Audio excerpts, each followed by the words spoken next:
Your mind is not yours. It's been shaped by habits, emotions, and impulses you never question. And until you take control of it, it will control you. But there are laws that can change this. Morning does not ask for permission. It arrives, cold, indifferent, exact. And in that first quiet moment, before the world speaks, we are confronted with something far more demanding than any external challenge. Ourselves. Not the version we present to others.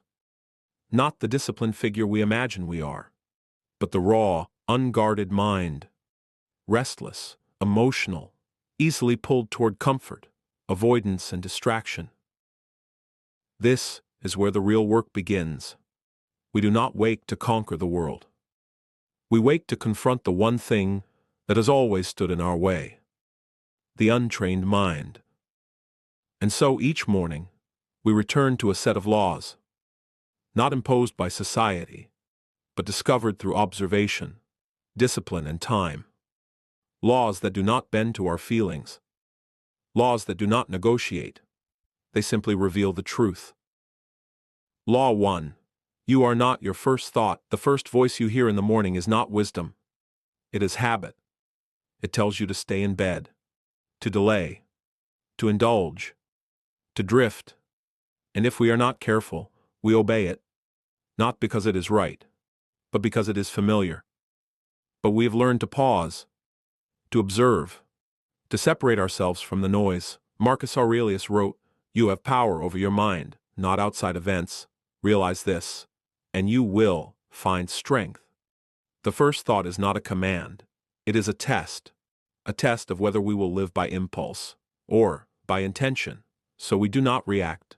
We examine, and in that small moment of awareness, something shifts. We are no longer controlled. We are choosing. Law 2. Discipline begins where comfort ends. There is a quiet lie we are told daily, that we must feel ready before we act. But readiness is often nothing more than delayed resistance.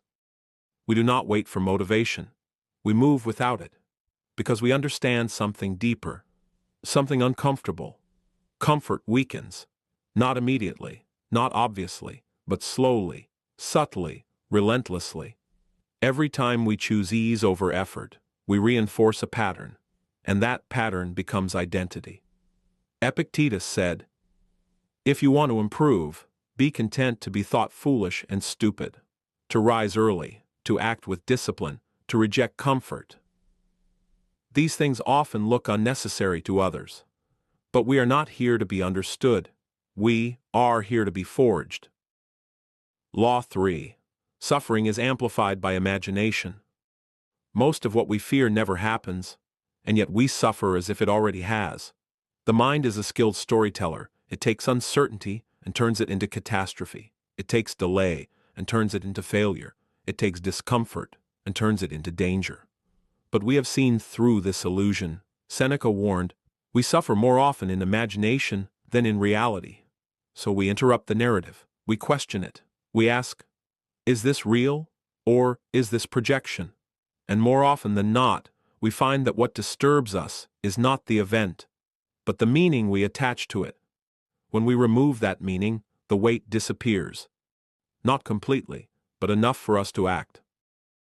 Law 4. Control is the foundation of peace. There is a boundary in life, invisible but absolute. On one side, what we control. On the other, what we do not. Most people live in confusion, investing energy into outcomes, opinions, and events they cannot influence. And when those things shift, as they always do, they collapse with them. But we do not cross that boundary blindly. We define it every morning. Our thoughts, our actions, our responses. These are ours. Everything else is not. Epictetus made it clear. Some things are in our control and others not. This is not philosophy for discussion. It is a rule for survival. Because when we anchor ourselves in what is ours, we become stable, even when the world is not. Law 5. The body must be trained to support the mind. The mind does not exist in isolation. It is influenced constantly by the state of the body. If the body is weak, the mind becomes hesitant. If the body avoids discomfort, the mind follows. So we train, not for appearance, not for approval, but for alignment. We move early. We push past resistance. We remain steady under strain. Because in that moment, when the muscles burn, when the breath shortens, when the instinct is to stop, we are not just training the body.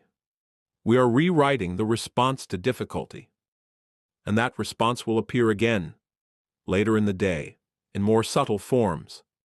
A difficult conversation, a demanding task, an unexpected setback. If we have practiced endurance, we will meet these moments with steadiness. If we have not, we will retreat. Law 6. Your words shape your inner world. Before we speak to others, we speak to ourselves, constantly. And these internal words, quiet, repetitive, often unnoticed, become the framework through which we experience reality. If we tell ourselves that things are unbearable, they become so. If we tell ourselves we are weak, we begin to act accordingly. But we have learned to intervene, not with empty positivity, but with deliberate truth. We remind ourselves, this is difficult, but not impossible. This is uncomfortable, but not harmful. This is temporary, and we will endure it. Modern thinkers like Ryan Holiday emphasize clarity of perception. But this clarity must be practiced, not assumed. So we choose our words carefully, because they are not just reflections of thought. They are instructions. Law 7. Action is the only escape from stagnation. We can think endlessly. We can plan, analyze, prepare. But without action, none of it matters. Delay is seductive. It disguises itself as caution, as strategy, as patience. But often, it is fear. And fear grows stronger the longer we entertain it. Seneca wrote, "While we are postponing, life speeds by." So we do not wait. We begin, even imperfectly, even uncertainly, because action breaks the cycle. It replaces fear with evidence, doubt with experience, hesitation with momentum. And once we begin, something shifts. The task no longer controls us. We control it. The red thread, from reaction to mastery. These laws are not separate. They are connected, each one reinforcing the next. We observe our thoughts. We act despite discomfort. We challenge imagined suffering. We focus on what we control. We strengthen the body. We refine our inner dialogue.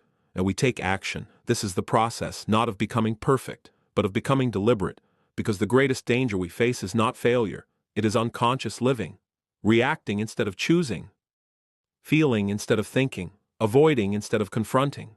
But we are no longer willing to live that way. Confronting the inner enemy. There is something within us that resists all of this. A voice that prefers ease, that seeks distraction, that avoids effort. It tells us, rest a little longer. Start tomorrow. This is too much. And for most of our lives we have listened. But now we recognize it. Not as truth, but as resistance. And resistance is not to be obeyed. It is to be challenged. Not with aggression, but with consistency. We do not silence it in one day.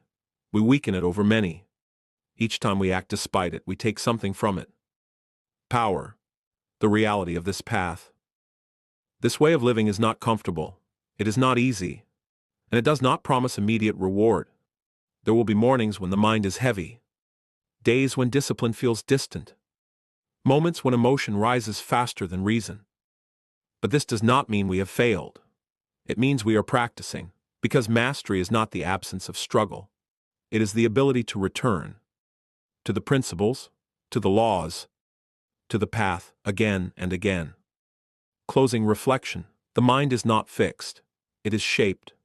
Daily, moment by moment, decision by decision.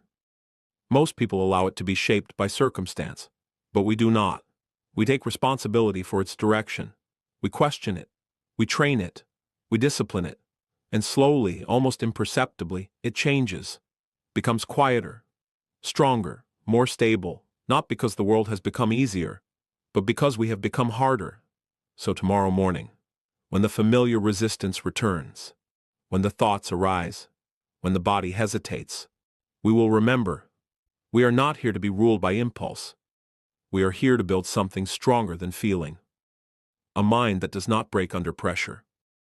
A will that does not bend to comfort. A life directed, not by chance but by choice. And that work begins again at dawn.